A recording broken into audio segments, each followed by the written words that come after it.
The butterfly effect is a theory that says small choices or events can indirectly have big effects, even on things that initially seem unrelated.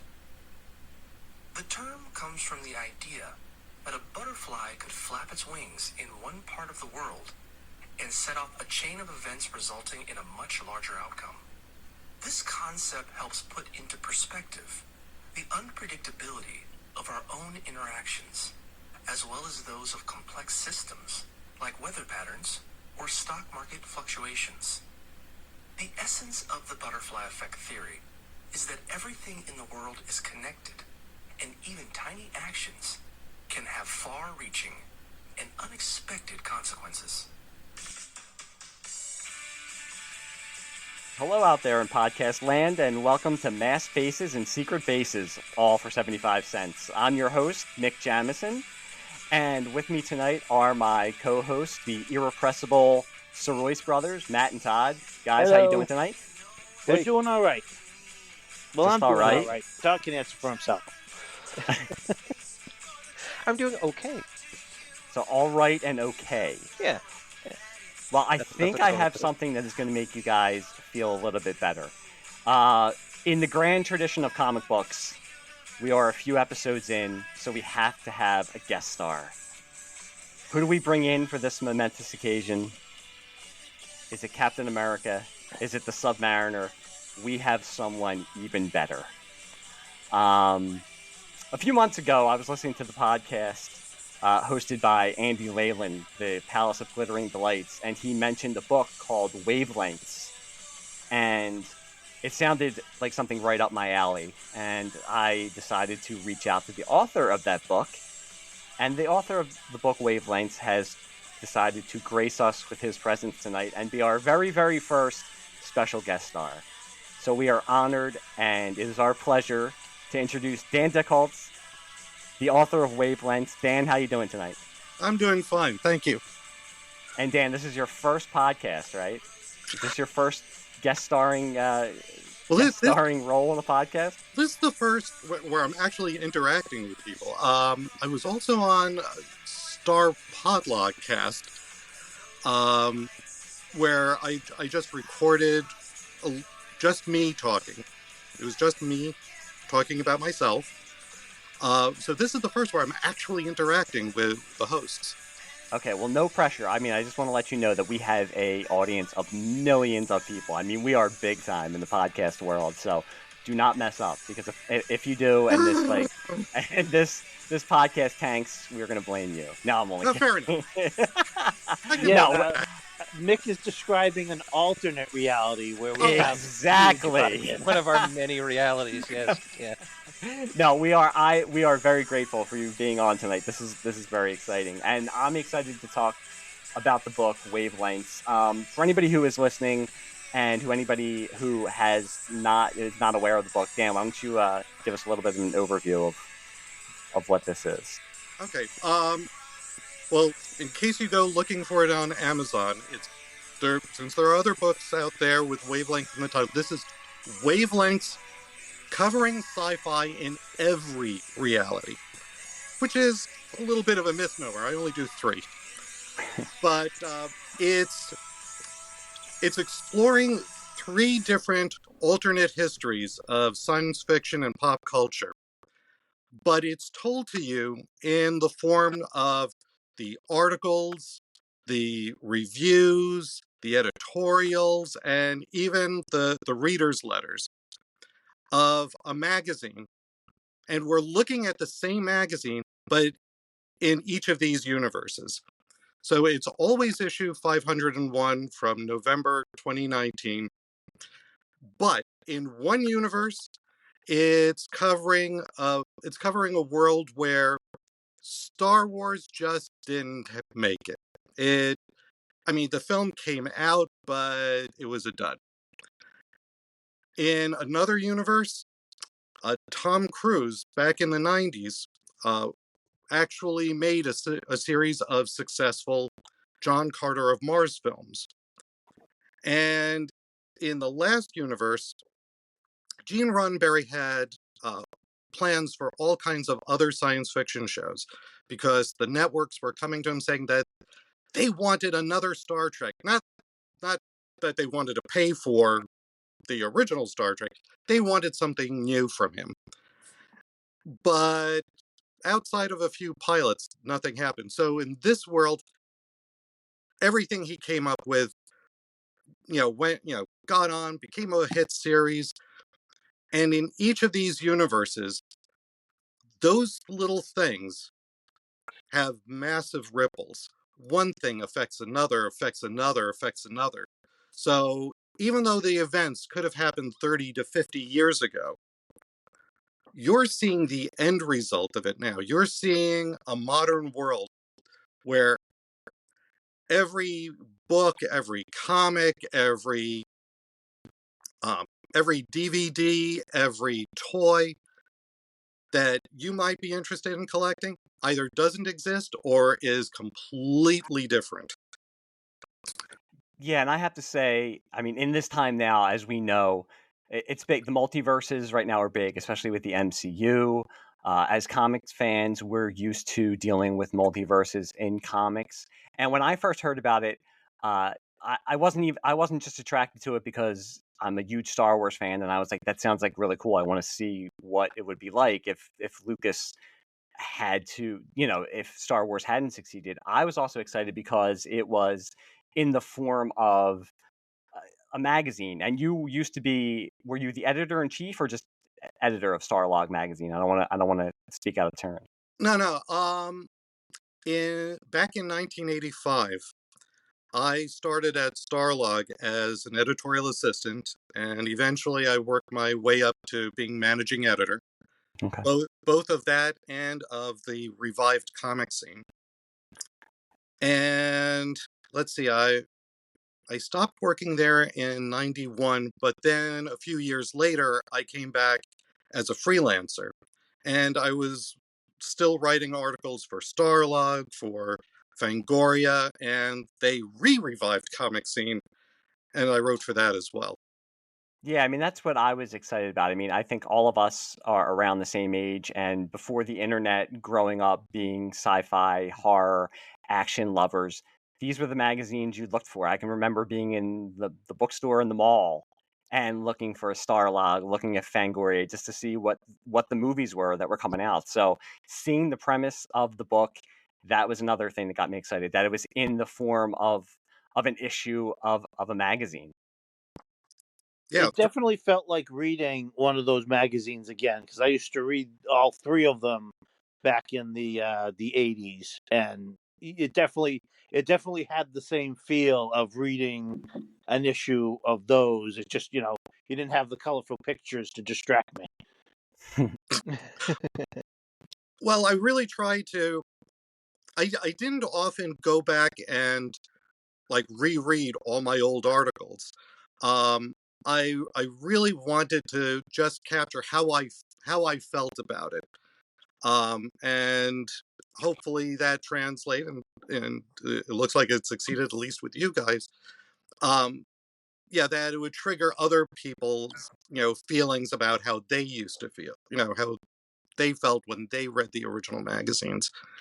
Um, so like I said, it's partially, all about nostalgia. I mean, there's also, and there's also this weird thing about how sometimes people just get stuck, living in the past. I mean, before the show started, we were talking about Star Trek.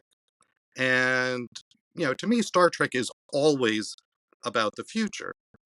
And I remember when people, some fans got upset because Enterprise was a prequel. And I'm thinking, it might be set before Kirk's time, but that's still the future. Why are you stuck on it has to be one way? We should be happy that we've got stuff. We should be happy we've got loads of stuff now. You're here, man. You're here. Yeah. Well, with I mean, I'm sure, and you had a front row seat for it, working for the magazines. With fandom, they're almost never going to be happy with anything that. I mean, were you there for the original when Michael Keaton was cast as Batman. Oh yeah, yeah. So that must have been fun. When that happened, like we in the office, didn't quite. I mean, we were hearing about it before anybody else heard about it, and it was still. I remember one of my coworkers coming up to me and saying, "Okay, they cast Batman. It's somebody who is in Beetlejuice," and I'm thinking, "Oh, so it's Alec Baldwin." Yep. No, it's like, what do you mean no? Who else is it going to be? Michael Keaton. Michael Keaton? Why would they cast Michael Keaton? Apparently Tim Burton thinks he looks a little like Jack Nicholson and he wants that image. Okay. But It worked. but I was at a convention and at that particular convention they unveiled the first photo of him in the batsuit. And like everything leading up to that moment, every fan who was sitting in that audience listening to the people from Warner Brothers talk about this, and Bob Kane was there too. They were talking about it, and everybody was going, yeah. And the very last thing they did was put up a shot of Keaton in the batsuit, and all of a sudden, everybody went silent. Their jaws dropped. You could hear a pin drop from the hotel across the street. Yep. And you didn't get a reaction like that until like just a few months later when they put out the first teaser trailer. The silent Yeah. trailer Yeah, that they put, yeah. Peter David called us up at the office. There was a blizzard going on. He said, "You guys have to get down to such and such movie theater." Why? Because they're showing the Batman trailer. It's like, we're not going out in the snow just to see a For a trailer. trailer. But that week, there were people who were going in, paying full ticket price to see the trailer, and then they would leave the movie. Yeah. And And I remember that reaction for like the Phantom Menace, and I think that comes back to what you're saying is we should be happy with the stuff we get, and it also everybody complains about this stuff, and like using Star Wars as an example, the prequels, everybody complained about it, but now 25 years later, everybody's complaining about the sequels, and the prequels are being rediscussed, and there's a new generation of kids who grew up on those prequels who for them, that's what the original trilogy was for us. And now it's everybody is crapping all over the sequels, and the prequels are being reevaluated. Michael Keaton proved people wrong. Heath Ledger with his casting. It's like almost everything. I mean, Yeah. the MCU, which people think is, they can do no wrong. Chris Evans, when he was cast, people were going crazy. He was the Human Torch. Why would you cast him as Captain America? So, like you said, everybody, their first reaction is always to complain. You would think we'd learn by now, like, give it a chance. I'm not saying we try to be positive on this podcast. You can always have problems with stuff, but it's like, give it a chance before you want to go nuts. It's the same thing with Doctor Who, but on an accelerated basis. Yep. Yep. Well, we've cast the next Doctor. Who is it? It's this guy. Oh, that's horrible. I love the last guy. How can they possibly have this guy? The new guy starts. We love the new guy. He's fantastic. He's leaving. Who are they going to get? This guy. This guy? This is going to be terrible. It's like, do you not remember what you did just 3 years ago? Right. And it's great because I binged like the new Doctor Who, so I was going through it like every night just watching each one. So I didn't even get a chance to have a couple of years to try to like get into the new one. I was going from Eccleston to Tennant, and I was like, oh my god, now they're getting rid of Tennant. Now it's this guy Matt Smith, and then a week later I was like, oh, I love Matt Smith, and then a week after that I was right into Capaldi. I was like, no. So yeah, and Doctor Who is definitely a microcosm of that also. So getting back to the book, I mean, like we were talking about beforehand, I think my hook into it was one, I mean, just as like a comic nerd, I love what ifs, I love multiverses. You always like to see that kind of stuff. There was a book called Once There Was a Way that is a alternate it's an alternate history of the Beatles. If the Beatles hadn't have broken up in 1970, that is a really, really great book. As a Beatle fan. My kid has it. Yeah, it's a really fun book. But I was really hooked with this too, because being such a fan of Star Wars and knowing all the history and knowing what Lucas could have done because now with everybody, I'm surprised when there's a new like Star Wars, behind the scenes of Star Wars that comes out, because there's been so many. I don't know. There's not a lot of like newer insights you can get into it, but reading all those, that Star Wars, with all the talent and creativity and everything that went behind it, there was also a lot of luck. And I think that's what makes Mhm. a book like yours interesting, is because sometimes these things happen because of the talent and all that kind of stuff, but also because people got lucky. Yeah. And a little bit of it is, what if they didn't get lucky? And so that was, the first scenario that's in the book is, like you said, if Star Wars hadn't have been successful, what would have happened to George Lucas? And you can explain better than I can what Yeah. Well, exactly. my entree into that was a lot of discussion that had gone on about Splinter of the Mind's Eye. And that book had come out like within months of the original film's release. Yeah. Why? Because it turned out, as we found out much, much later, that was plan B. That was if Star Wars didn't work out, they made, but they could still squeak out, a less expensive sequel. So it was all plotted out, and and they had figured it out. I read, when I sat down and read it, I was like, I'm not sure if this really would have kept things going. Because it doesn't have a lot that you would have expected. Like, at the very least, it's kind of hard to call something Star Wars when you don't have any wars among the stars, because they wanted to cut out as many special effects as possible. Yeah.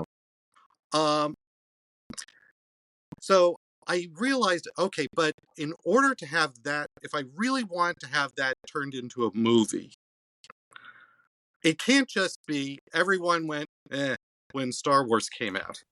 There had to be a reason why they would go meh. So I had to start looking back, and there were a couple of things that came up. One was about reading about a few things. One was seeing a video about the editing of Star Wars, and how the original pass with a completely different editor was not thrilling anybody. One was about just trying, just the difficulties in trying to make the deals for the toys and at Marvel. Because at first, and I do bring this up in the book. At first, Stan Lee didn't want to be bothered. It's not like and we keep forgetting that at the time, science fiction was not the be-all, end-all. So saying, oh, we've got a science fiction movie was not saying to him, oh, there's a lot of money to be made here. And he also looked at it from a very sensible marketing position, that when he puts out a comic book that's called The Amazing Spider-Man, you know what it's about. It's about a guy named Spider-Man. If you put out something called the Fantastic Four, you know it's about 4 people who are pretty fantastic. Star Wars doesn't tell you anything, as far as he was concerned. And so they had to have another meeting with him, in which they said, okay, here's everything that we wanted, and here's the financial incentive. You get to keep all the money from the first few issues. We just need you to get it out early.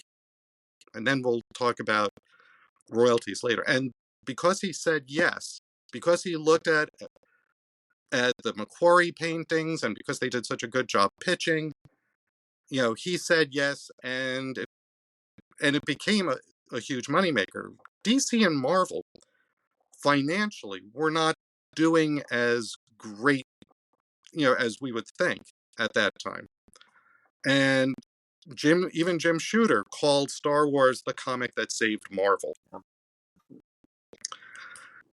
So if they didn't make that deal, that would have been, well, one, that would have hurt the marketing for Star Wars. Just as not getting the right toy deal. The people who could see, well, if we can't get it out on time, what can we do? But if you don't have that happening with Marvel, what happens to Marvel? Because Yeah, if that was that was another the great. comic that, yeah, if that was the comic that saved them financially, it's not going to be pretty. And at one point, I was thinking, it would be pretty dark if I just let the entire industry go under. And I did want to have. I figured, you know what, this whole section is going to get kind of dark anyway. Wouldn't that keep in line? It's funny because before before this episode, I decided to look back at a couple of the old what ifs that I had, and started after reading a few. I just started to realize I was like, man, most of these just turn out really dark at the end. At the end of most of them, I mean, a lot of those, especially like the first series of what ifs, it's just like so. I was kind of appreciated. I like it was creative. It stayed in line with what I can imagine Lucas would have become if this was the reality that Star Wars was a minor hit and it didn't change basically the world like it did. Like you said, we didn't go down this super dark path where, I mean, spoiler guys, it's not that George Lucas ended up in an alleyway somewhere and they found him, they found him destitute. But yeah, a lot of those, keeping with multiverses and what ifs, a lot of those old what if comics ended up pretty dark. So I did like the way. And again, speaking of like alternate reality kind of comics, there was like the one that DC put out, the Nail, which was like which goes from the old Hmm. for one to the Nail, and I think that's what most of these were that you're putting forth in the book is like because this happened, then this happened, and then this happened, and it stays within a reasonable track of what might have happened and what their careers could have become based on their interest and what the other stuff that they did. So I You know, can tell you, I totally would have bought Spider-Man and the Outsiders. yeah. That would have been a must read for me. it would have made sense. I mean, you have a really popular character, who's always been labeled an outsider, bringing in all these really obscure characters. It would have made complete sense. Yeah. It could have been like another version of Showcase or first issue special. Bringing in these old guys. I would. Why not have Prince Rahman? There's somebody who there's somebody who does it. Or Ultra, the multi alien. Great. They've got all And it these was also around. Knowing DC, they would have worked out a whole type of, the discovery of Earth M, Earth Marvel, where, that's how the crossover event brings those characters into the DC universe. Well, my thinking at the time, was it probably would have been like um with what was typical, in the 70s, that they weren't necessarily always talking about importing these guys from another universe, that like in Superman versus the Amazing Spider-Man, they just never met before. Yep. And that's it. You just go with the story. Yeah, I can remember being a kid and reading X-Men and Teen Titans, and they kind of handled it the same way. Where I always liked that one, especially because they wove in like the history and events, and I think they even mention. I think Robin even mentions it that it's just like, oh, he brings up stuff that's happened in older X-Men comics, but he just says, oh, we've never crossed paths before. And back then we all bought it. We were like, okay, that's fine. So that's how they're doing this. I think now you would probably have to do with comic readers, you'd have to come up with some kind of elaborate, like Matt saying, like Yeah. introduce Earth M, or just come up with some kind of.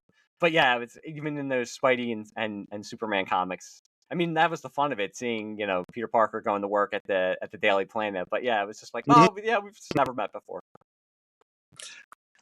And yeah, I mean, I also kept thinking I could just imagine, when DC was doing the dollar comics and World's Finest was a dollar comic, that's where you would have Superman, Batman, Spider-Man, all three of them hanging out together, and it could have happened. It would have been amazing. I want to live on that Earth. I would love to live on that Earth. It would And be that's fun to visit and at least grab some comics, right? exactly. I kept on, I kept saying to my kids, it's like, come on, you know me. If I were able to visit parallel universes, that's what I would be doing. I would be hoarding. I would Yeah. be getting the stuff that I could not get anywhere else and bring it back here. And hopefully the different versions of the Wavelengths magazine and the book have that feel that I just raided a few other universes. This is what I got. And I'm Well, sharing it with it's almost a little bit like Last Action Hero, where the kid goes into that video store trying to convince Schwarzenegger that he's, a star, and they go to the section where Stallone starred as the Terminator. Yeah. Yeah, and And to me, this was kind of like George Lucas becomes that universe's Charles Band. yeah, I was thinking of Charles Band. I was thinking of Roger Corman. Because they both kind of figured out that, you know what, home video, we don't have drive-ins anymore, but the audience didn't go anywhere. They just moved to home video. So, that's where I was kind of, thinking. Francis Ford Coppola had said something about George Lucas once that that that George didn't like to lose. So I figured he's got to come back out of this, and that's the route that he takes. Horror movies. Yeah, I don't want to get too much into it because I don't want to. Yep. I want people to seek Yeah. out your book and read it. But yes, the journey of him becoming an outcast, where the phone stops ringing and nobody's answering his calls at the big studios, to his next step of employment, to discovering, like you said, the need to fill the spaces on the shelves at those video rental stores, and his decision on the reason he decides to go in the direction of horror, and the interesting, they don't get Indiana Jones, but they do get a low budget Indiana Smith starring another actor who it only took a second for me to close my eyes and go, oh yeah, there he is, I see it.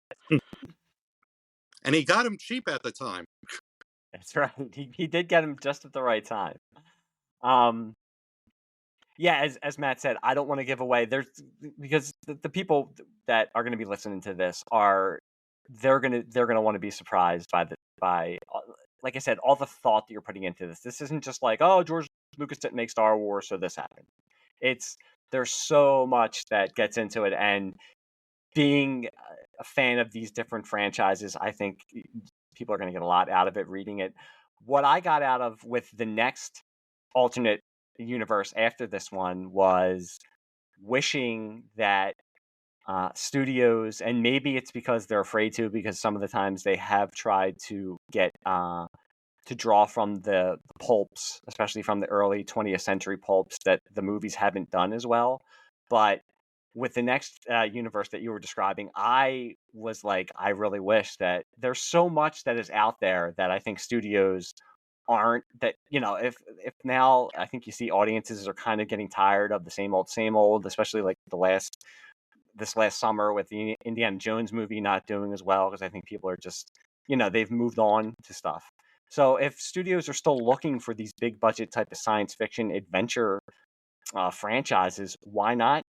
I know they tried John Carter, like I think that was 15 years ago, was the Disney John Carter movie. But Tarzan. I mean, every couple of years they'll try Tarzan, and I don't think they ever. I didn't see the last one. I've heard it's not that bad, but maybe just the right movie hasn't been made. But why not talk about the next universe you talked about, where, like you said, Tom Cruise finally did get some of these the Martian movies made. Yeah. Well, I mean, this isn't spoiling anything for the audience. The first universe with George Lucas, you mentioned, the old Marvel What If. Mhm. I kind of structured that way so that, we kind of follow along and see how things go and how things spread out, from there. This, I deliberately did the opposite. So we're not spending any time with Tom Cruise and what he Yep. did 30 years ago. We're seeing all the ripple effects now, and you kind of have to work your way backwards to say, oh, that had a big impact, because basically the John Carter movies that he made stepped in where Star Wars had left off after the original trilogy. Because remember, there was a huge gap between those and the prequel trilogy. And at one point, George Lucas said, "You know what? Maybe I don't need to come back and do any more. Maybe that's enough." And pretty much, and it's kind of subtle, but that's pretty much what happened. So the John Carter movies pick up, and because of that, we have all this attention paid to other planetary romances, and because those do well, the studios keep looking back at other older fiction, and so they're looking back to a lot of IPs that are in the public domain. Yeah. They're the cheapest and easiest ones to do, so why not? Why not? Yep. Why keep going back to Frankenstein and Dracula when you've got Sexton Blake? Well, actually, no. Some of Sexton Blake is in the public domain, but not all of it.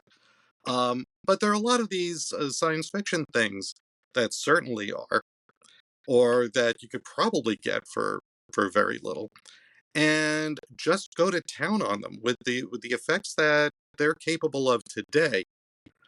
I'm sure that there's a lot that could be done, That's the and universe I want to live in. The and universe some where of that stuff is taken. and it's like, yeah, some of the stuff that I referenced there is pretty obscure, but that was another fun bit about the book. It's like, we're living in a time when nothing has to be obscure. There's Yeah. there's so much out there that the moment you hear about it, it's like, that sounds awesome.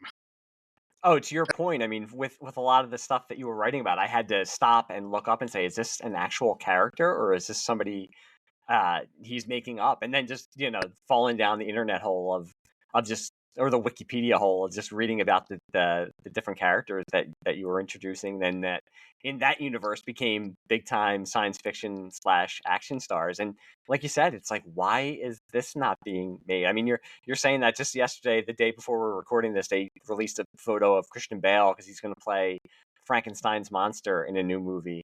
And listen, it might be a great movie, but how many times are they going to go to the well of Frankenstein when they're, like, to your point, there's all this stuff that's just sitting there waiting for somebody with the imagination of like a Spielberg or the next Spielberg or somebody like that who wants to get into this and try to make something of it. And who knows what's, I mean, go ahead, Matt.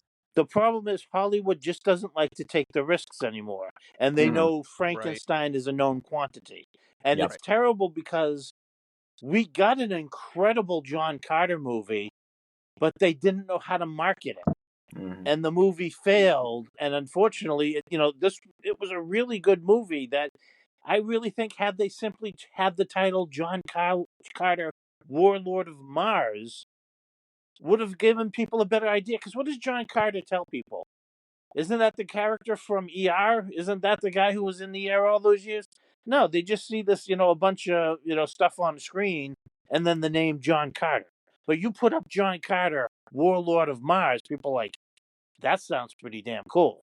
I'll check that out. And then instead of learning that lesson that maybe we didn't market it right, they decide, oh, nobody wants to see a John Carter, Warlord of Mars movie, so let's not even bother with that anymore. Yeah, it's it is baffling. It is baffling, but that's the thing about Hollywood. That's kind of what's in there, that that if they see something, if they see a winner, they'll keep doing that and that and that and that until it's and done. Everybody else will jump on board. Yeah. And it's like, if the last John Carter movie had made a ton of money, yes, we would be seeing dozens of these, and they'd be looking for imitators. Just like in the universe there. Gulliver Jones. The thing, Yeah. yeah, good, and not, and at least in that universe, they also started looking into the adjacent things. So there's like a healthy steampunk kind of environment for, both for TV shows and movies. Like for a brief time in the 60s, there were a number of Jules Verne movies that were getting made. And there's, this creates an environment where things like that, could recur. It's funny that you're like that we're bringing this up now, because with the success of the last Dune movie, and not that it's exactly the same, but it's something that they tried in the early 80s and it failed, and then the first movie did okay, but it came out during that time with COVID where they were releasing stuff in theaters, and also I think it came out at Max on Max on the same day. So now with the second one doing really well, and that's a little, it's not exactly like a rousing adventure like Star Wars or Star Trek. So maybe they see the studios see the success of Dune and maybe kind of look back to some of the older books and stuff like that and think maybe if we get, they also have a filmmaker like Denis Villeneuve who has a certain, he knows what he wants to do. So if he has the scope and everything that and he can do it, maybe if they give it to somebody who also has the talent to bring it to the screen, maybe we actually would get to see something like that. Like I said, it would be interesting. There's all, as you said, there's all this stuff just out there that you can mine from. We don't need, and I'm speaking as like a Star Wars fan, but you don't need another trilogy of Star Wars movies when you have all this other stuff that you can try and maybe give somebody who, my son's 12, give my son like different people and different franchises to get into and stuff like that. Yeah. I'm sorry. I was going to say one thing that would invariably happen though is you'd finally get someone to try, say, John Carter again, but you also run the risk of them trying to make it just like the popular thing and not at all anything like John Carter could have been. You know what I mean? Like it just becomes a boilerplate of a vaguely recognizable name that is just like it's really just pasted on top of like a Star Wars. Yeah, there's always that risk too. Yeah, you just have to find somebody with a vision who has the clout to really make it happen. Someone who still wants to create. Yeah. Well, there's that next generation of there's another Lucas out there. There's another Spielberg out there. Mm-hmm. They just unfortunately first they have to make their name nowadays. Like before Lucas could do Star Wars, he did American Graffiti, and that helped him set his get a foundation underneath him to say, all right, well, now I want to do Star Wars. And with Spielberg, Spielberg worked in television for years. And, he did Duel, which proved like, okay, he can do a movie.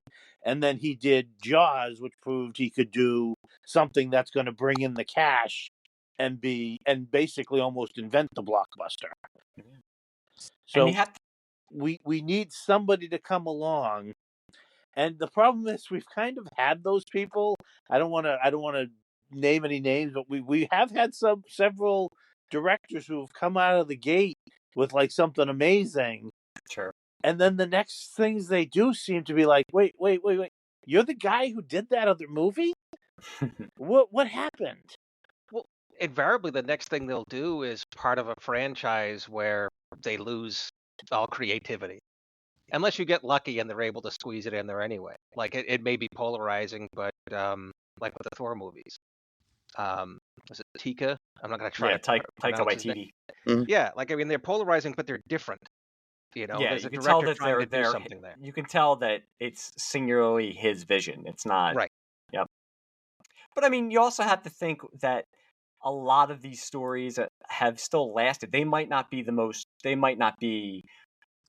right out there in the popular culture, but they still bubble up every couple of years. They're still trying to make Tarzan movies, and Tarzan has been around for, it's got to be over 100 years now.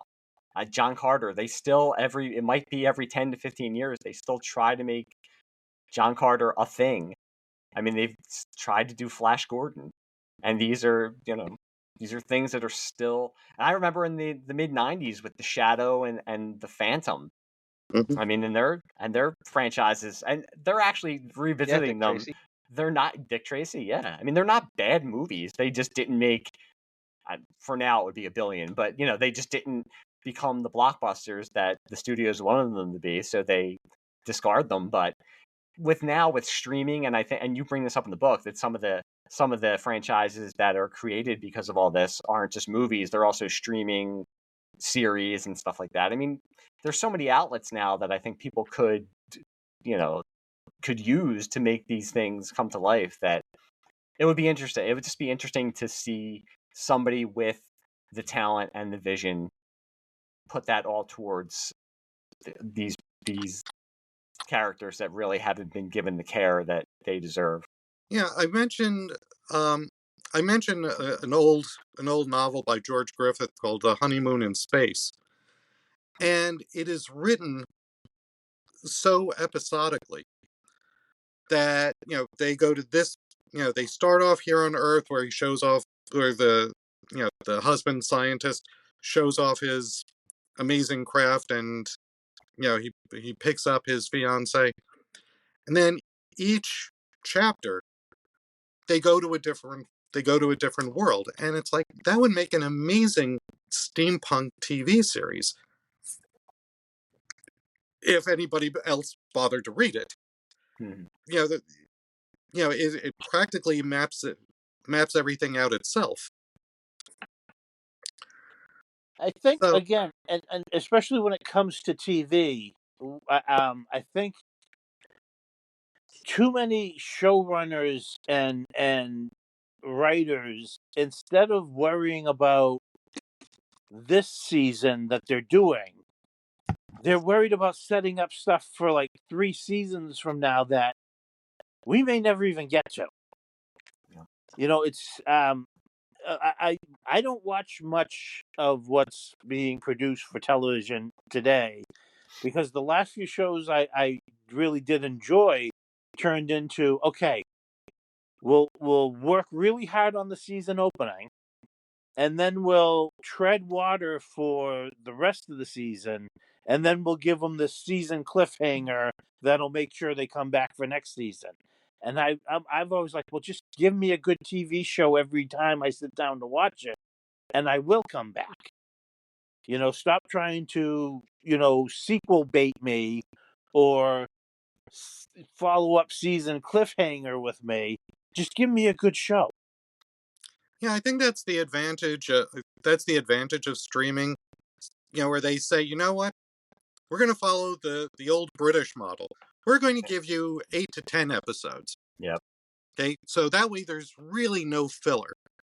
I'm not saying that every episode will be a winner, but at least there's no filler. And if you've got a story arc, don't worry, it'll be apparent.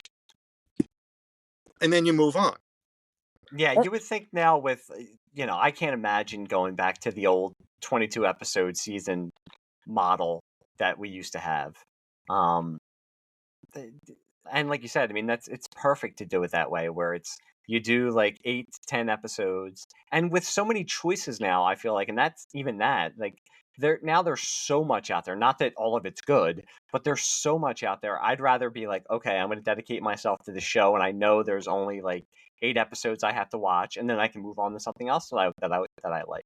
So, yeah, I think to Matt's point too, it's like, or you see these shows that were supposed to go for one season, they become successful, and then they try to extend them into other seasons, and you can just tell that they're desperately trying to make this into a multi-season franchise when it was only supposed to go for one season. And that's when it's like, okay, well, I really, you see all these shows where it's like the first season was great and I didn't like the next 5 because they didn't think they were going to go 5 seasons. They thought they were going 1, and that was brilliant. And I mean, it's like True Detective, which was like a phenomenon. And I was like, okay, well, we're going to have to make more because now that was so good. And I watched the second season, and I was like, it's not that great, and I haven't watched since. And I think a lot of people are like that. So Yeah, it's instead of worrying about building a franchise, because like for instance, let's go all the way back to the Universal Monsters. When they made Frankenstein, they weren't worried about like, oh, this is going to be the first part of a multi-part epic. That's how it ended up because they put so much care into creating the first movie and everybody loved it. Then they're like, oh, well, we need to do a sequel to this, or we can do a sequel to this. Whereas today it's like, no, no, no, no, no. Don't put everything good into the movie now. We need to hold back stuff to come in later. And it's like, no, put everything you can into what you're doing now and then come up with something good if you want to do something later. Because now you just get this first movie that always just feels half-baked, and that's why they flop. And they don't seem to understand, like, oh, well, this was supposed to be our opening for a 3-part, series, and, nobody came back to it because it's like we paid our money to see a complete movie, and you didn't give us a complete movie. Yeah, and bringing it like you're saying with the classic Universal monsters, what was it, 10 years ago when they tried to do what the Universal tried to do, the Monsterverse with Tom Cruise and Russell Crowe, and they made that Mummy movie that nobody remembers because it flopped so bad. They had the whole picture with what was it, like Tom Cruise and Johnny Depp and Russell Crowe. They were going to have the whole Monsterverse universe, and that first movie bombed, and you never heard of it again. When they just made that Mummy movie starring Brendan Fraser and Arnold Vosloo and Rachel Weisz, they just were like, let's make this Mummy movie, and it was so much fun. It was completely amazing. And the sequels didn't really hold up to it, but at least they weren't thinking like, well, we'll hold back for the sequel. No, they just gave us everything, and it was a ton of fun. And so then when the sequel came, I was there to buy a ticket and sit down and experience a sequel. Yeah, maybe it wasn't so good, but I still have fond memories of the well, not the original Mummy, but the first Brendan Fraser Mummy movie. Yeah, and like you said, I mean, I think that's just the nature of the business right now.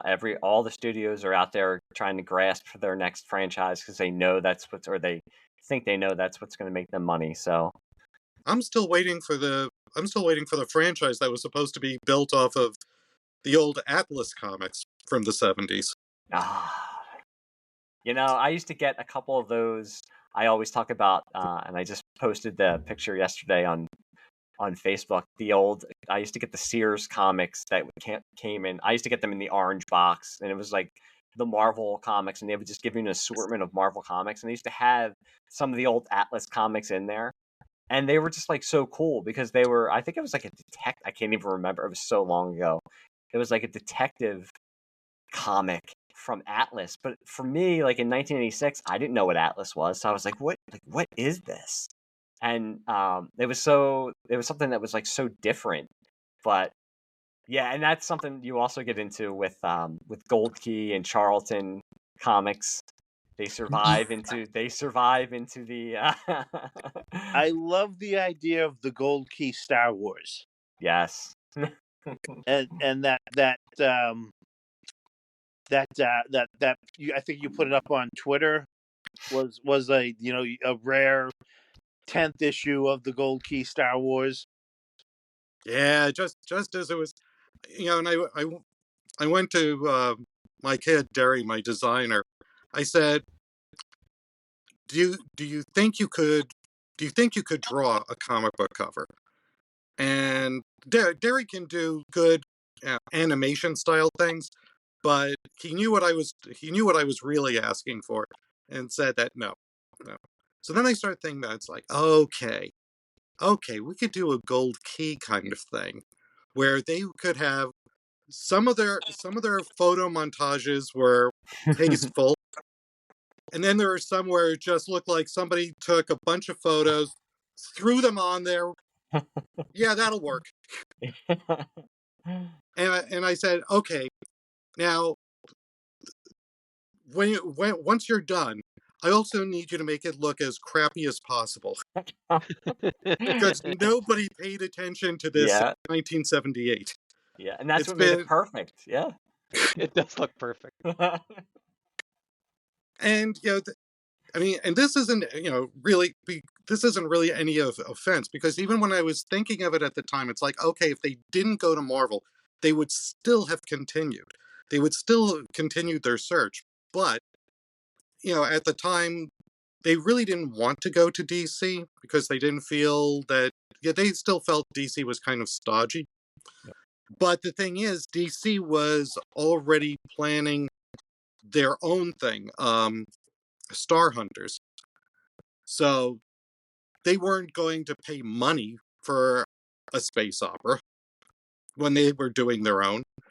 They were thinking of some other companies, but this one was too small. This one, they wouldn't be able to come to any financial dealing.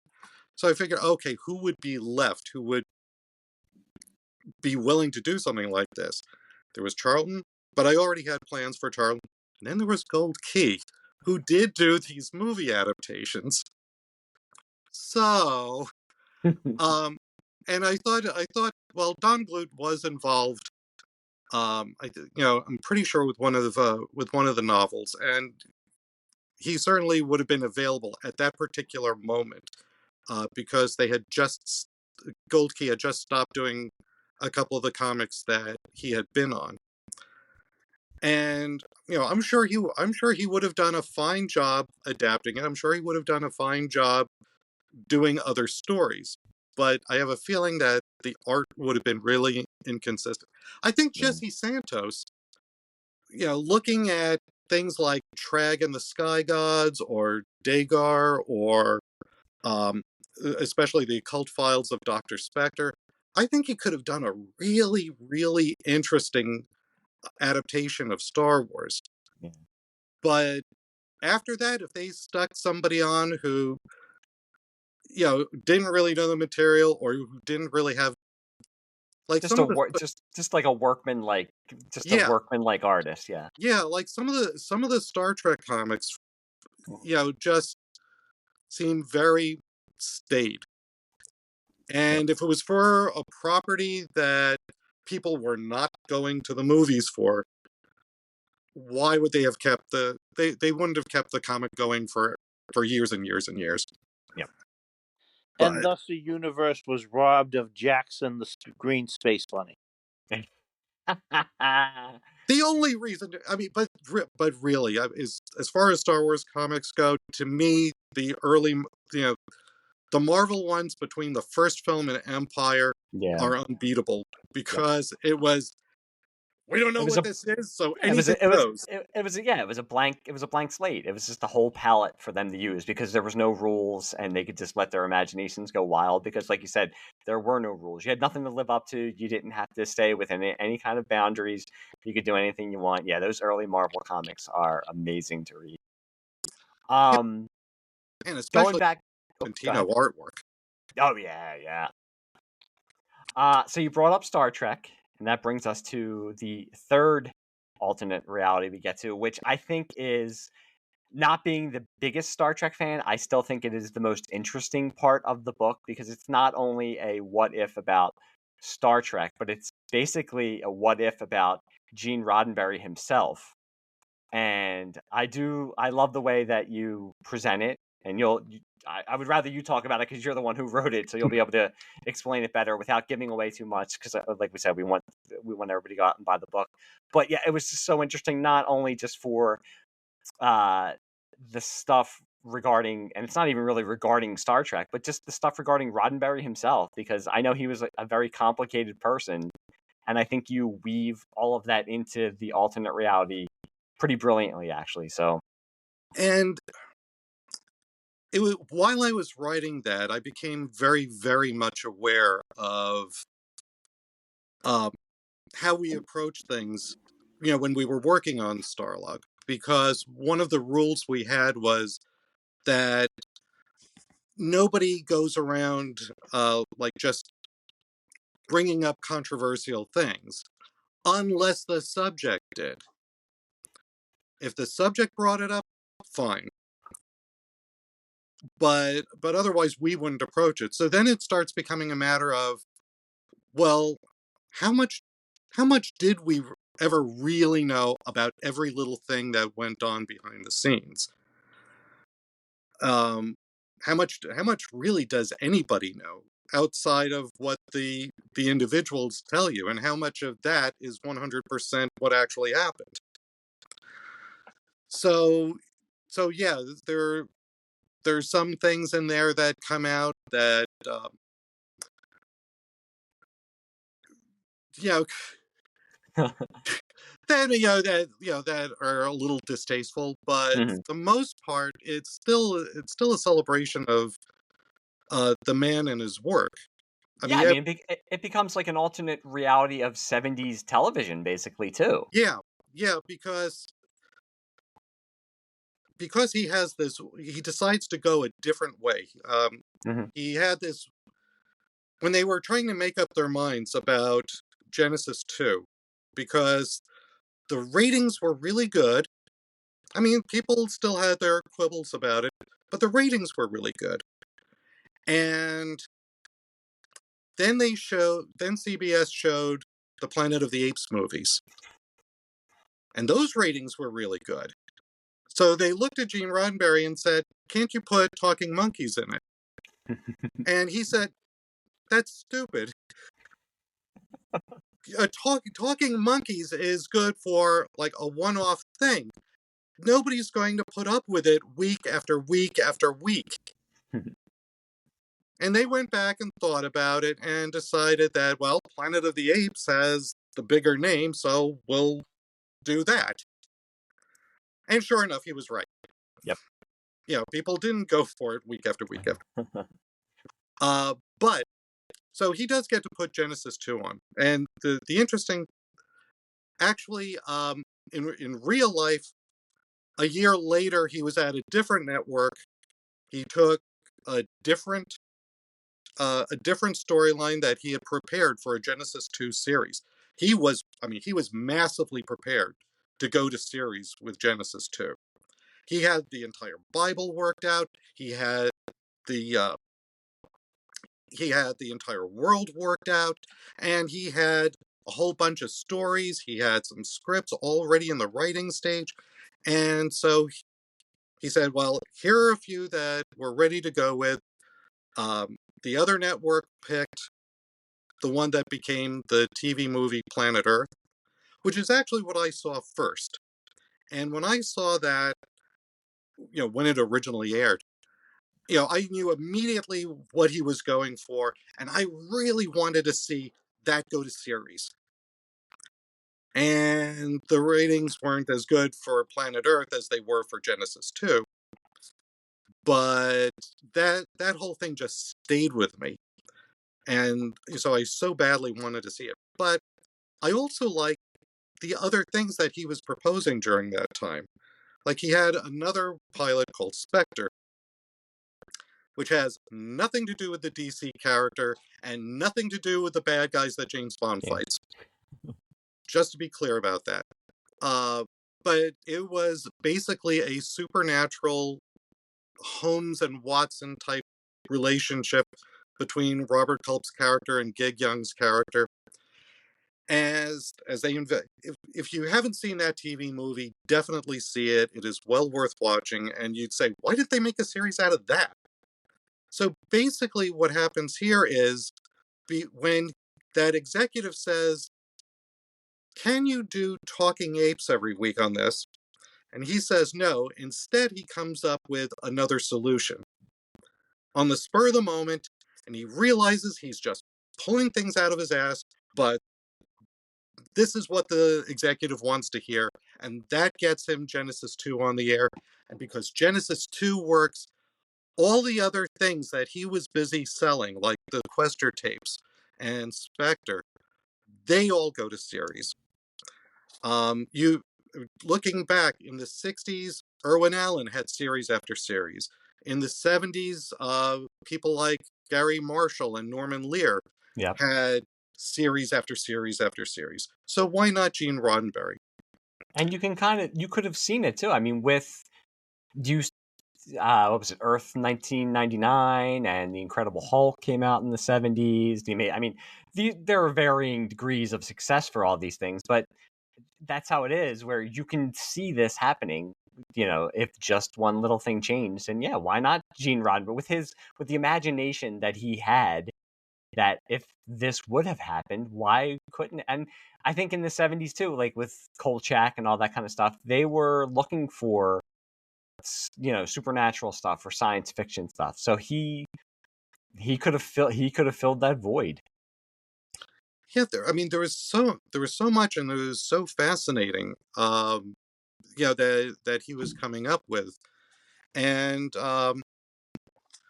what's referred to in the book as Battleground Earth was eventually made as Earth Final Conflict, in the 90s, and they even said that, when they looked at his pilot script, they didn't have to change anything.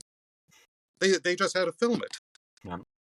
So, and back in the 70s, when he wanted to do it, and he wanted to have this unknown actor named Tom Selleck as his lead, I mean, that could have happened.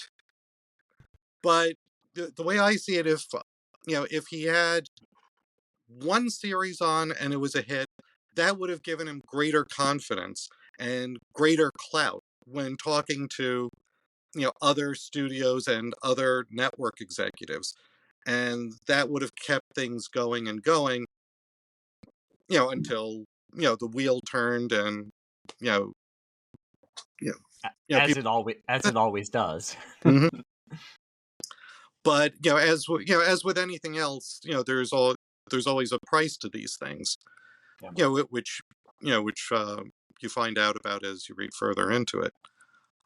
When I was setting that one up structurally, I wanted it to be kind of a synthesis of the way things were handled in the first section and then the second section. And, I realized that my model for it, I thought back to something that Harlan Ellison had said when he was trying to adapt I, Robot as a screenplay. And he said that he was using as his model Citizen Kane. And I said, yeah, if it's good enough for Harlan Ellison to rip off, it's good enough for me to rip off. If So, you're gonna rip off from somebody, rip off from the best, right? I mean, yeah. So that's why, as we go through, the bulk of that is set at a convention. As we go through, we're talking to different people who give us, different slants on different parts of Roddenberry's career. And it also helps open up, because each one of these things would have had their own ripple effects, which impact other things, which impact other things. Well, yeah, like for instance, you bring up that, in that section where they weren't interested in doing Star Trek anymore. Well, that little known actor Patrick Stewart becomes Mr. Freeze and plays Lex Luthor in in a series of the '90s Superman movies. These actors still seem to find their way, even if the project that originally brought them to our attention doesn't exist. Yep, and Jonathan Frakes floats around, and Brent Spiner floats around. Mhm. Just not the way, just not the way anybody would expect them. Yeah, I But wonder how many more years Jonathan Frakes had to dress as Captain America in that universe. well, But like I said earlier, I mean, if for the people who are going to be, my wife is what I refer to as a normie. She is not interested in any of this stuff. But for somebody like me, who is a huge Star Wars fan, but might be not as much of a Star Trek fan, there is still reading this and then seeing all the little things, like you said, because this happens, then Patrick Stewart becomes Mr. Freeze, and he also does Lex Luthor and stuff like that. It's just cool. It was just cool to pick up on all the little Easter eggs that you have in all the chapters, all the little Easter eggs, because of one thing happening, then something else happens, and this actor does this. Meryl Streep becomes she's not the Oscar-winning actress that we know today. She's more of a genre actress. Yeah, Um, it totally blew me away when I read her anecdote about because in the early 70s, early to mid 70s, she wasn't Meryl Streep. She was, you know, paycheck to paycheck actress. Yep. She auditioned for the 1970s remake of King Kong. And it's like Meryl Streep in King Kong. It just boggles my butt. That told me that because she would still not get that job, but it did tell me that she would have been available if something else had opened up. And she would have taken it because she needed the money at the time. And if you read the book, you will see what job she did take and how her career went. Yeah, I think this book, like I said, when I just heard, and again, I want to bring up Andy Leyland, The Palace of Glittering Delights. I want to thank him for bringing this to my attention. Just when I heard about it, I knew it was going to be a book that I really enjoyed, and I was not disappointed reading it. And I think anybody, if they're listening to this podcast, they are probably into sci-fi, they're into comics, they're into genre films. I think this is going to be a book that if whoever is into that kind of stuff, they are going to love, like I just said, all of the little Easter eggs that are built into everything. And just reading about maybe a world, like Todd said earlier, it's good. You're going to read something and say, that's a world I wish I lived in. That's a movie I would love to see made. That's a TV show that I wish would have been made. That's an action figure that I would have loved to have bought. And I think that's the fun of this kind of fiction, is just always getting to see what could have been. I think that's why comic book fans, not just comic book fans, I mean, I think any kind of what if fiction, but comic book fans have always been, that's always been a big thing for them, is the what ifs and the multiverses, the elseworlds, the alternate realities. And it's not because we have you as our first guest. I'm not just saying that because you're here talking to us, but it was a very, very entertaining book. And I'm telling anybody who is listening to this, go out, buy the book. You will not be disappointed, and you will have a fun read. Thank you very much. No problem. But since this is a comic podcast, I think we wanted to talk about, and you are a comic fan. I mean, we've been talking on Facebook, and I know you've been liking a lot of the some of the images. I'll always just put up like random comic book images and stuff like that. I mean, we wanted to talk about some of our favorite, like, what if and Elseworlds and multiverse type of comic stories. And like I said, reading over some of the older what ifs over the last couple of days, I was like, man, some of these are just dark, but they're still fun. I mean, they're like I just said before. I mean, there's always something about. I mean, one of the first what ifs, I think, when I went into a comic book store was probably finding, like, what if Uncle Ben had lived, or what if Spider-Man had joined the Fantastic Four. I mean, that was just like, to see that kind of stuff. It's that it exploded my young mind to be like, oh my, yeah, what if Uncle Ben hadn't have died? Yeah, I was a huge fan of the first volume of What If, and there were stories in there. What if Captain America were revived today? One of my favorite comic books of all time.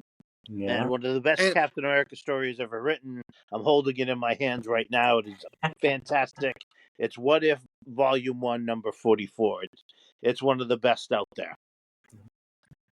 And one of the best covers ever was on I think it was the issue right before that, which, and it itself was a kind of what if sequel to What If Conan the Barbarian Walked the Earth Today.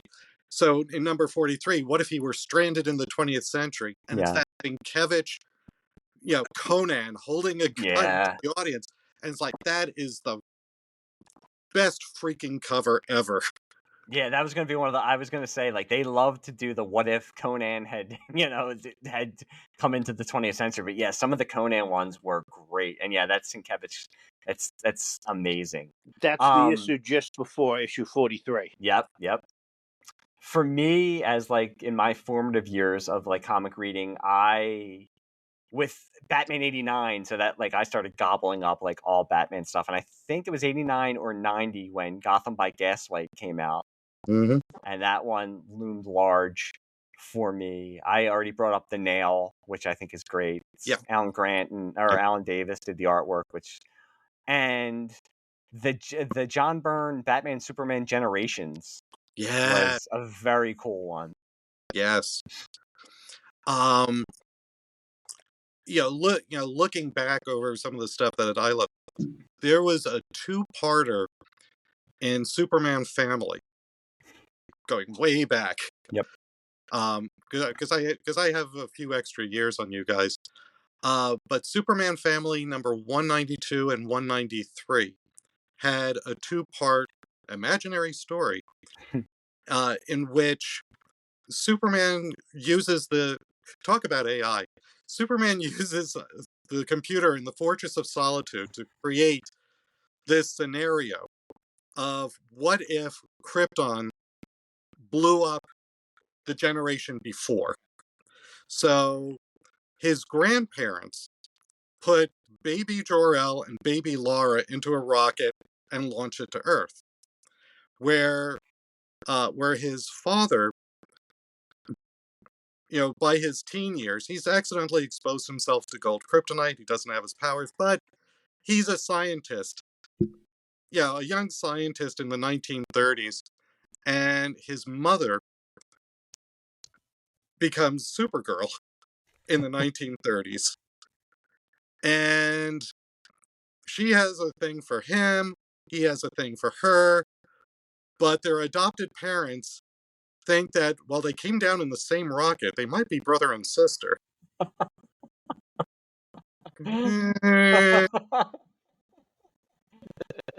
So Jor-El has to come up with a DNA test. Yeah, I love- recall a little issue that Power Girl from Earth 2 hitting on the Superman from Earth 1 during one of the That's right. JLE crossovers and being like, I mean, yeah, you're from different realities, but still, come on.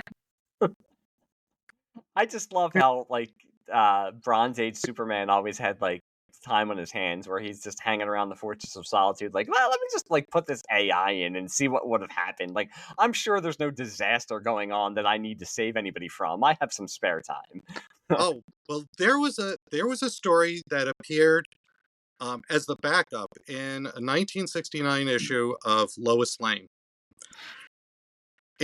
called Superman's Flight from Lois Lane. Basically, Superman, Clark gets into one more thing where his secret identity is almost blown. He knows Lois is going to keep picking away at it, and he just decides, you know what, I've had it. I've really had it with all this. And despite the fact that everything in comics up to that point had said he could not change history, Superman goes back, changes history so that he takes a job as a radio disc jockey at night. So he could be Superman during the day, and because he's not at the Daily Planet, he doesn't have to worry. That actually makes sense. He's like Wolfman Jack.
Happened there? Did Superboy punch reality again? Everything seemed to have blinked out for a second. Yeah, to go behind the curtain, Dan got called back to his own universe for a couple minutes, but we are back now talking with him. He is back. He found a spare TARDIS and stole it, as people are wont to do, and got back to our own universe. We were talking about The TVA is after me, so that's right. I don't know what's going to happen. I think it was DC. They probably cut us off because they heard about us talking about Superman, like or Jor-El marrying his cousin or something like that. But I think what Matt and I wanted, Matt, you can bring up, because we were talking about as we had our little technical difficulties. We wanted to talk about another. It's not an official. It's not advertised as an imaginary story, but one of the better imaginary stories. Go ahead, Matt.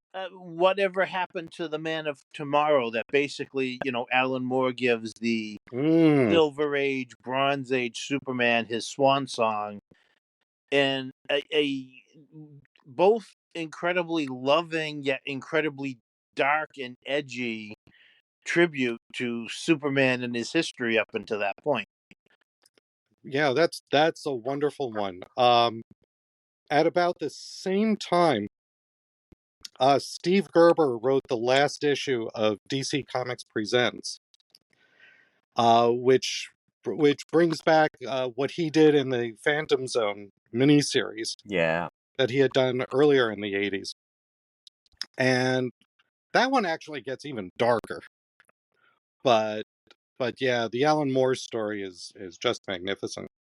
and just as a side, not a side quote, but like another Alan Moore for The Man Who Has Everything, which is again not exactly a what if, but within, spoilers for like a 40-year-old comic, but when Mongol unleashes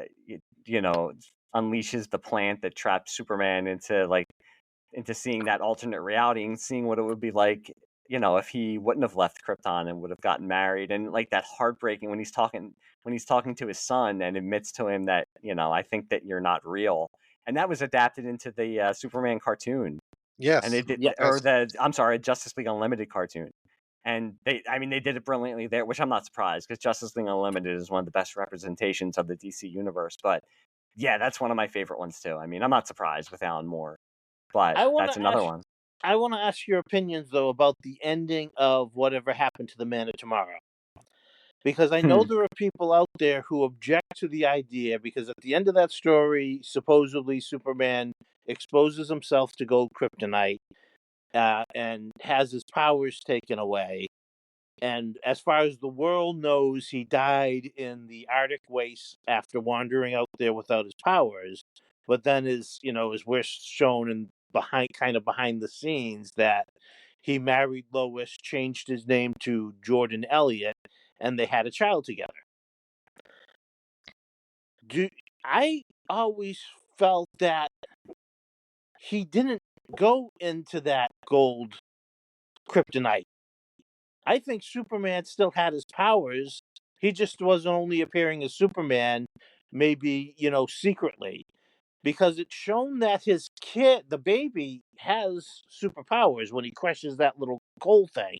We only have Lois's word for it, that Superman walked into that, because we already know she lied about him walking in there and then going and disappearing out into the snowy waste. We know that's a lie. Why don't people consider it's a lie even up before that? He never even entered that door, because think about it. If he had gone in there and eliminated his powers and then wandered off into the waste, we're shown that Batman, Martian Manhunter, Superwoman, Captain Marvel are all just steps behind him. They would have found him out there. I think Lois was lying. I think I'm overanalyzing a 30-year-old story. 40-year-old story.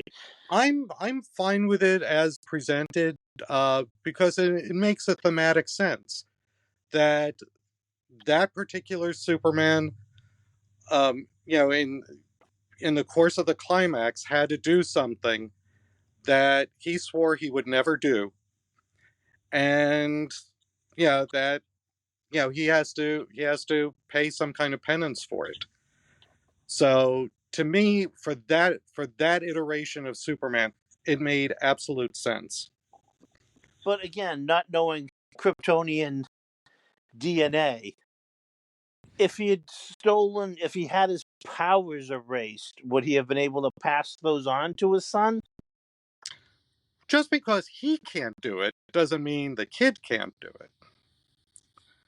So I'm okay with it. If there's anybody out there who studied Kryptonian Physiology, yeah, physiology.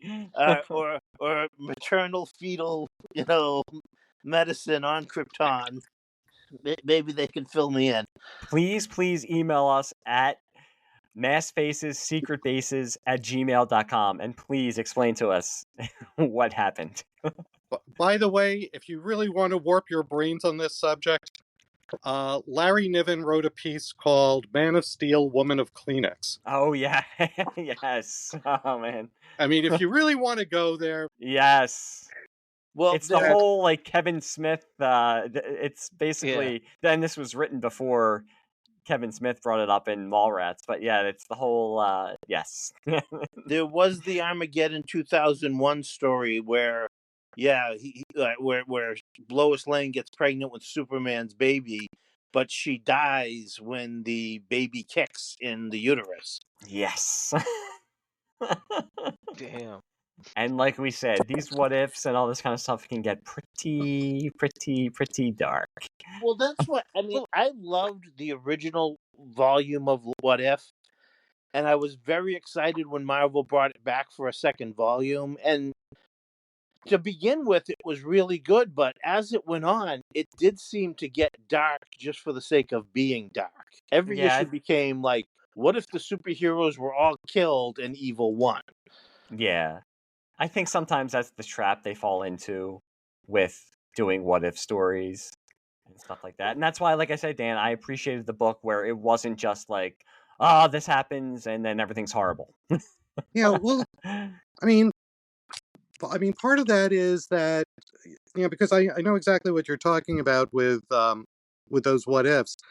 It's that, see, if anything happened differently, it would have been horrible. Ours is the best of all possible worlds. Sure. And it's like, no, it just would have been different. Mm-hmm. That's it. I mean, if you go back, as I have every now and then, if you go back and you look at, if you can find them, there used to be a magazine called Amazing Heroes, and they would do an annual, here's what's coming up from all these different comics, from all these different publishers. And then sometimes things just wouldn't work out. Those stories wouldn't happen. The creative team left. But every now and then I would look at that and say, yeah, but wouldn't it have been cool if that's what hit the stands? It would have been different. Yeah. That's it. It just would have been different. You would have had, it's not that everybody would have died as a result. Mm-hmm. The creative teams would have just done something different. So yeah, I mean, you can make points without having everything become miserable. In fact, there was one point where my daughter was proofreading, and I said, I don't know, do you think in this one part I kind of ended it on a cheesy note? I mean, I didn't want it to be miserable right there, but do you think that came off cheesy? And she said, no, if you had done it any other way, I would have been crying. So yeah, okay, that worked. And that's great. I mean, it means you're actually affecting people instead of just going for the cheap, the cheap. Not the cheap. I was going to almost say the cheap laugh, but I don't mean that. But it's just like going for the cheap emotion. You're actually doing something different and actually making it flow in the way that it might have. And I think that's more creative to say, like, okay, this happened, but then what are the effects of this instead of this happened and, like you said, everything's terrible and we're all depressed and where we are is the best reality. Well, no, it's just a different reality. Exactly. Right. Like movies aren't cool anymore because Star Wars didn't work out. Like every Mm-hmm. movie sucks now, and there's no sci-fi ever again, and yeah, it's just a wasteland of nonsense. Yep. It's that child. It's the world where that poor child lives in at the beginning of the Rift commercial, where he's wandering through the bombed out wasteland of a city until he reaches the Rift van and finds a book for him to choose on his own and finds an adventure in reading. Or maybe I'm the only one that remembers that commercial. No, now you've opened up like I'm like, oh my god, wow. Oh, speaking of books, Bob Rozakis, who used to be DC's Answer Man, Yep. he did a book called The Secret History of AA Comics, which originally the chapters appeared in issues of Back Issue and Alter Ego magazines. But then he put it all together into one volume, The Secret History of AA Comics. And the idea there is that back in the golden age, when we think of DC Comics, back then it was really run as two separate companies. There was the DC side, which had action. It had Superman, it had Batman, and whatever characters appeared in the backups. And then there was All American, which had everybody else in the Justice Society and whoever appeared in their back pages. And the owners were constantly at each other's throats. And it finally came to a point where one said to the owner of All American, whose name was Gaines, he was the father of William Gaines. Okay, yeah. Says, listen, you either buy me out or I'm going to buy you out. And the fact of the matter is, Superman and Batman were being licensed all over the place and were making tons of money and were appearing in, cartoons and movie serials and toys, and that wasn't happening on the All American side. So he didn't really have the money. So they bought him out. And so as the Golden Age ended, it was those characters, with the exception of Wonder Woman, that had to be reinvented as we got into the Silver Age. So this imagines the reverse happening. Because Jerry Siegel and Joe Shuster have a more successful lawsuit against DC at the time, where the judge basically says, listen, I'm going to split the difference. You guys do have rights to Superman, but they also have rights to Superman. And so they decide, okay, so we'll go off and form our own company to do our own Superman comics. And Bob Kane looks at that and says, well, I'm going to do the same thing. And so they start drawing away some of the business that would have all gone to DC. So when this whole argument takes place, Gaines buys out the DC side. So Flash and the original Flash, the original Green Lantern, they hold a place in pop culture that Superman and Batman do.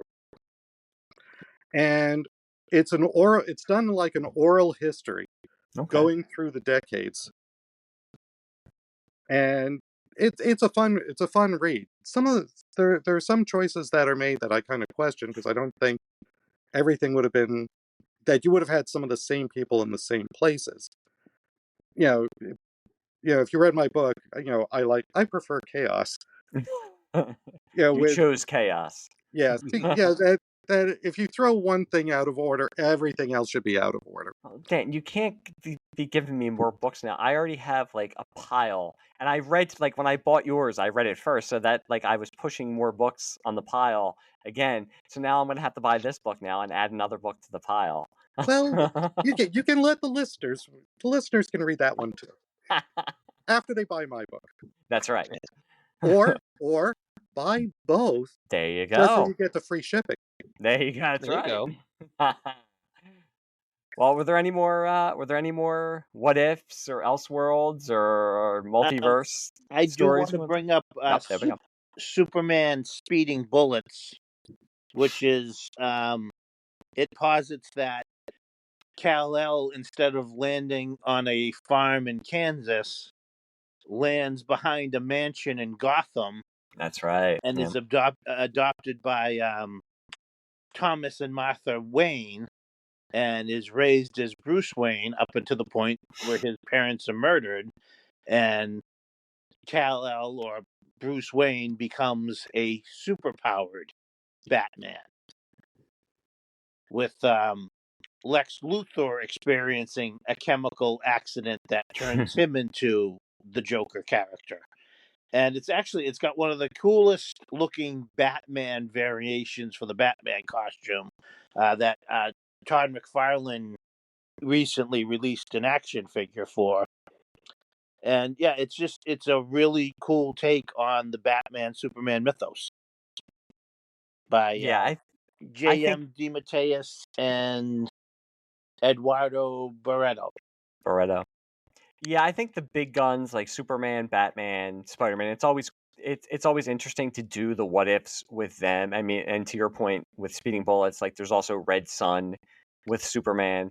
I mean, because they're so ingrained now in our pop culture that it's always interesting to do something a little bit different, and then do it like with speeding bullets to merge like the Batman and Superman origins and mythos together like that. That's something that was really interesting to do. So yeah, that's one of the better stories. And like I said, Red Sun is also an interesting story as well. Oh, and by the way, just getting away from both DC and Marvel and just going into alternate universes in general.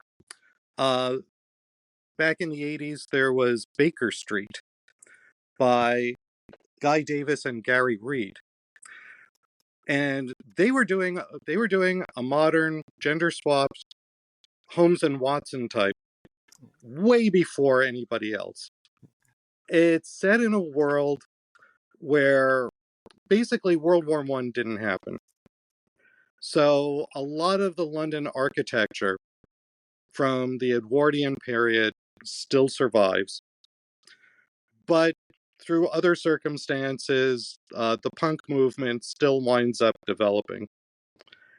And we wind up meeting a detective named Sharon Ford, which is actually a play on Sharonford Holmes, which was the rough draft name of Sherlock Holmes.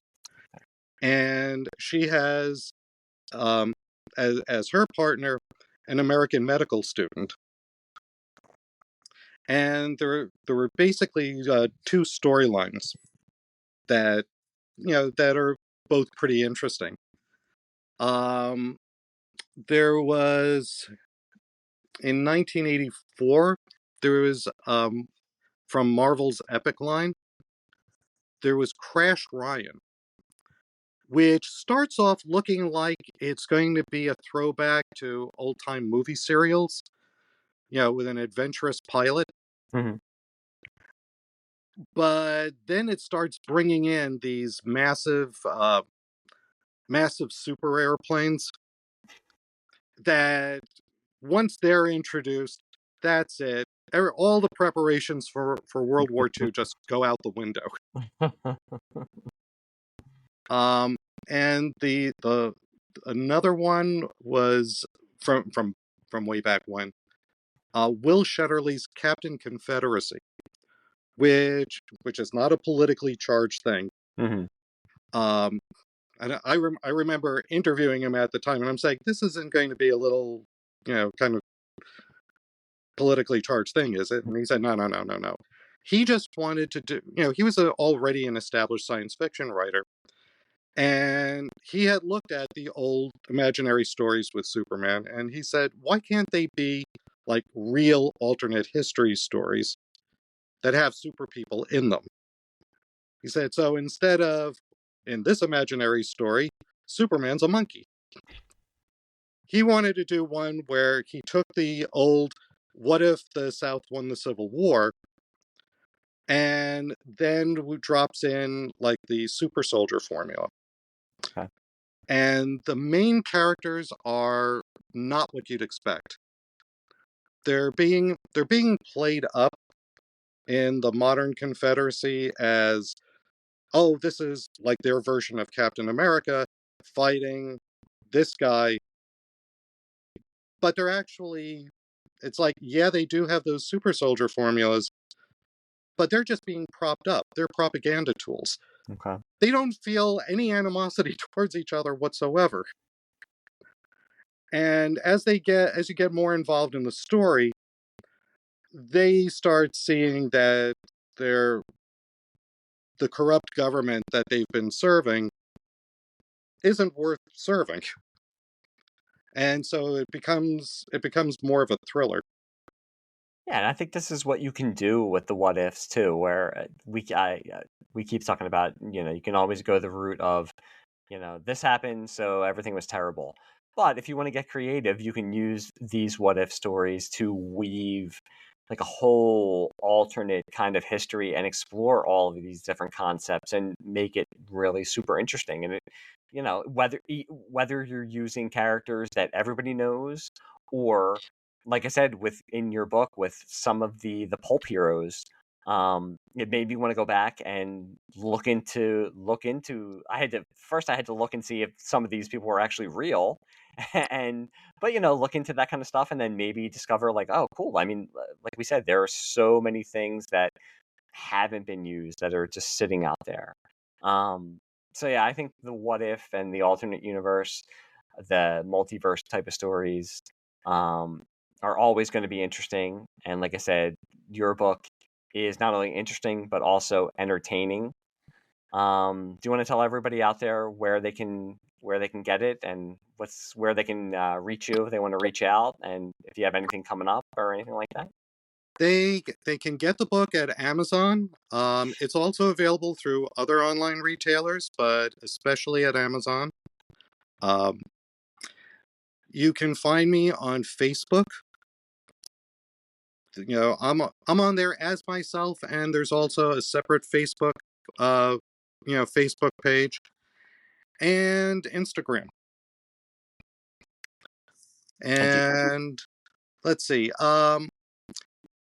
there's some like odds and ends that we're doing as little promotional pieces. If all goes well, if I get all my ducks lined up, I'm thinking of doing some videos that would be more nonfiction to explain like some of these characters that have been forgotten about and maybe need a second chance, like Gulliver Jones. So yeah, and beyond that, there's a nonfiction book that I'm planning. That's kind of sort of related to all this, but it's definitely nonfiction. Cool. And believe me, to the audience out there, we were trying to not give away spoilers in the book, so we discussed a lot of stuff. There is so much stuff that we did not talk about, so I would say go buy the book, because you are going to find so much stuff to enjoy that we did not get into and not give away, because like we said, we want people to go out there and buy it. As much as I would love to spend like 4 or 5 hours just going through the book in detail, I would love to have everybody who's listening to this to go out there and buy it. So please go and buy the book. It is a great book. You will be very entertained, and I think, like I said, you'll become interested in a lot of stuff that you might not have been aware of, and I think that makes it even more fun to discover like some of these things that are actually really out there that haven't been used, and that are just laying there, and what could have been. So, And there is lots of comic stuff in there too. Even yep. though I've been throwing out George Lucas and Gene Roddenberry and others, yeah, all these things are interrelated. What goes on in one universe, it affects the comic books in that universe, and vice versa. It's very interesting watching the dominoes fall and the ripple effects. as it touches on each and everything. The where pop culture goes is where but one form of pop culture is going to affect the other forms. Mm-hmm. Yeah, I didn't realize how much of an impact Star Wars had on Marvel at the time. I thought that was an interesting thing to find out. And it was really all a matter of timing, because Star Wars gave Marvel such an influx of cash. They were able to stick it out into the 80s, and then and what happened in 1980? They made a deal with Hasbro, and they got to do G.I. Joe. And Which was G.I. another. Joe, yeah, and G.I. Joe became one of their top sellers for the decade.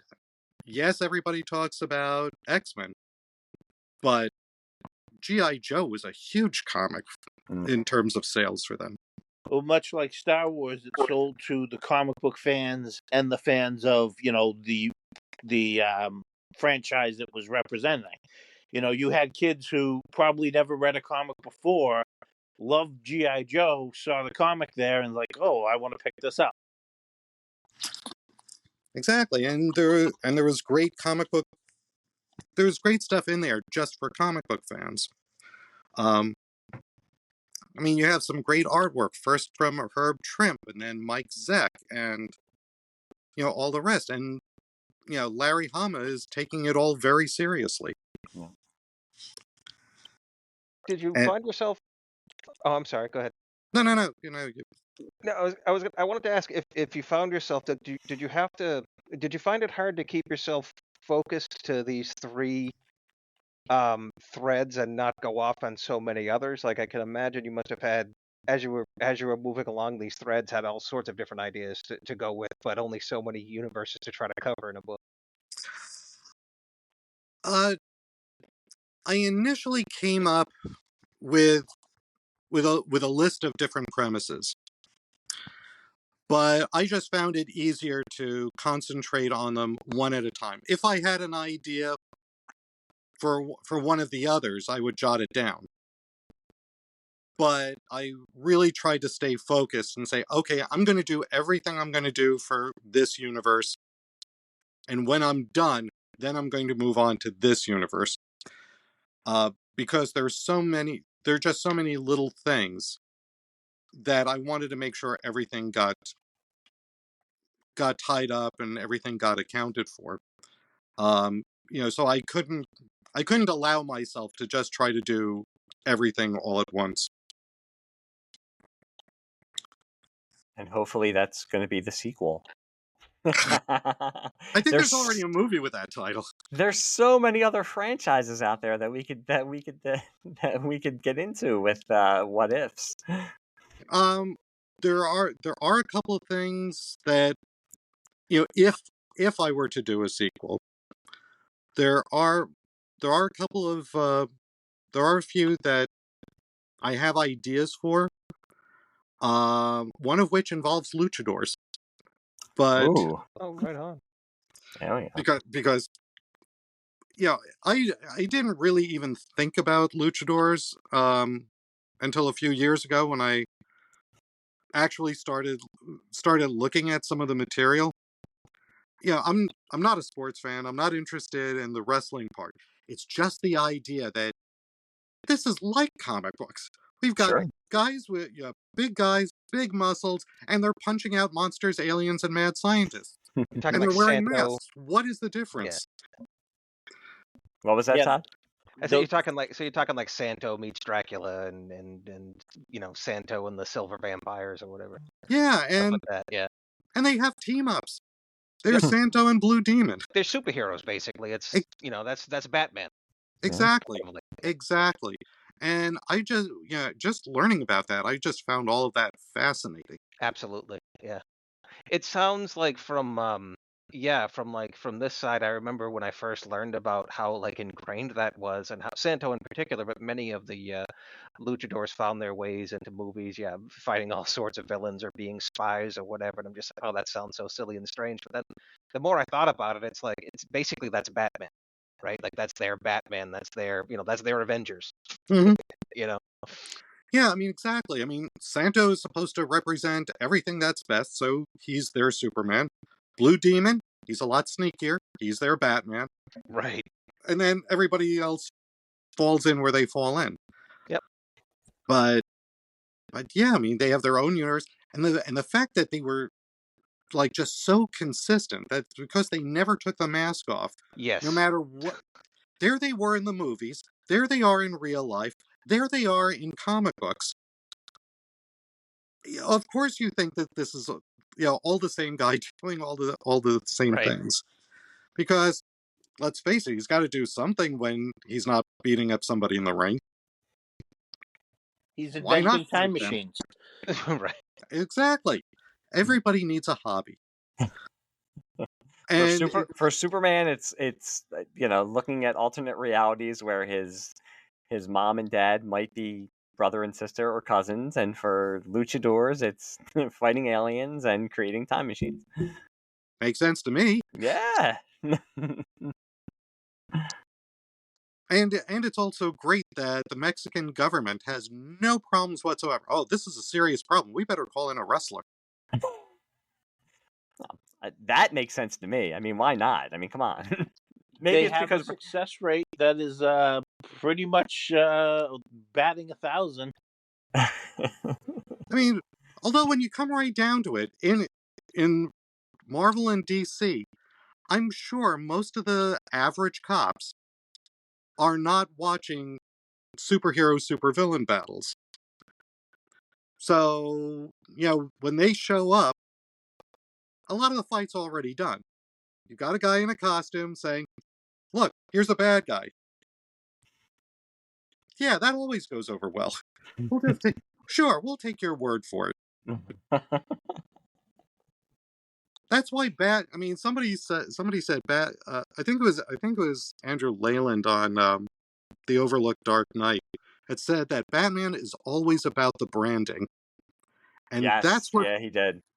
And and between the branding and Commissioner Gordon saying, yeah, okay. I mean, that's got to be why the cops just say, all right. Sure. Like, yeah, so some guy shows up in a bat suit.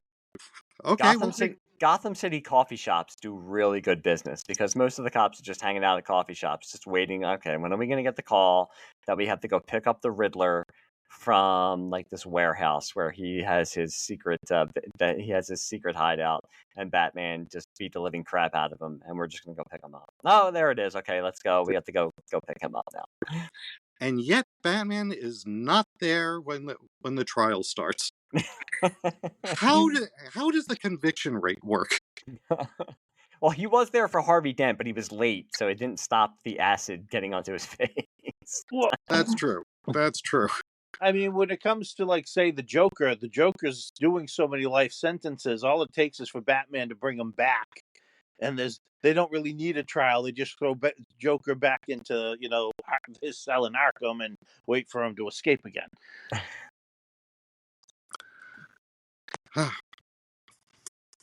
Well, we are, we're bringing up sequel ideas left and right. But for right now, the book is Wavelengths, covering sci-fi in every reality.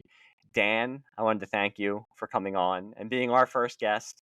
Thank you for having me. You're welcome. Hopefully it was relatively painless for your first podcast experience.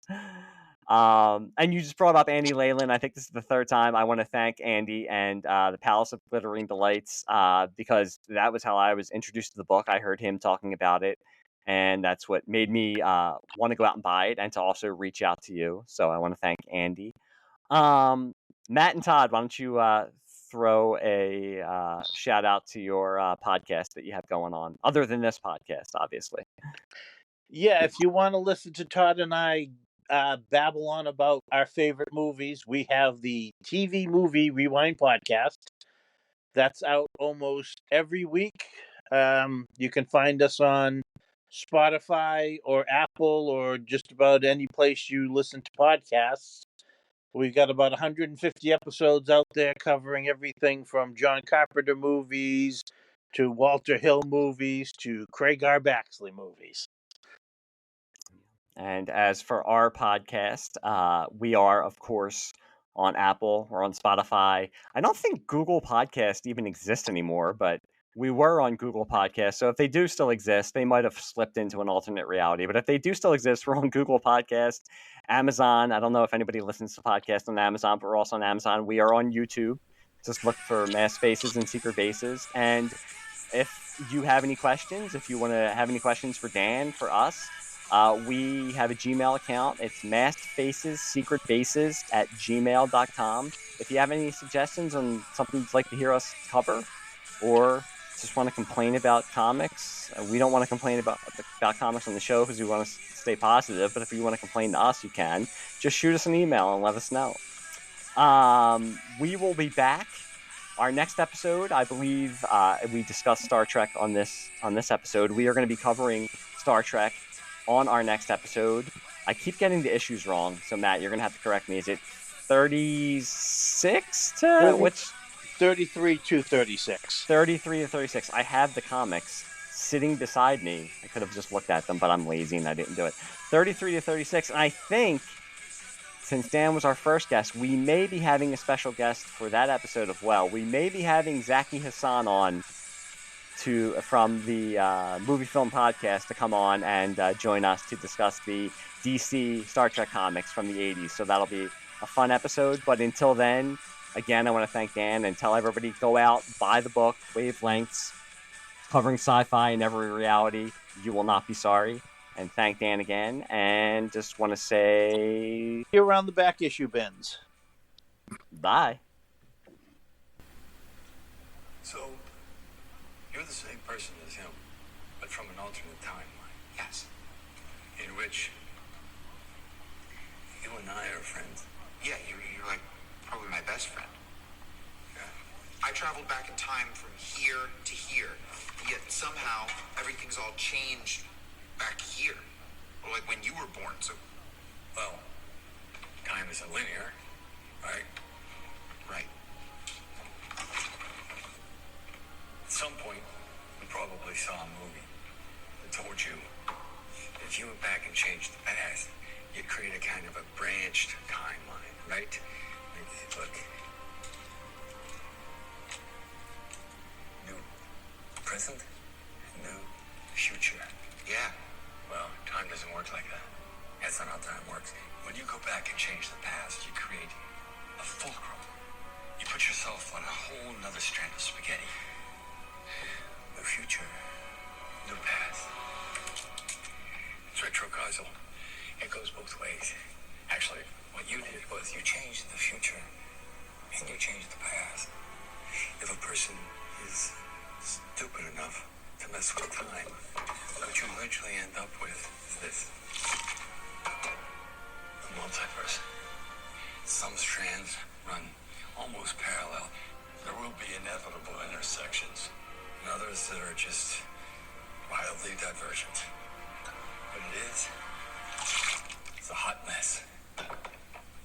It's a crapshoot. It's all just a crapshoot. What's the Parmesan mean? The metaphor's over. It's just a garnish.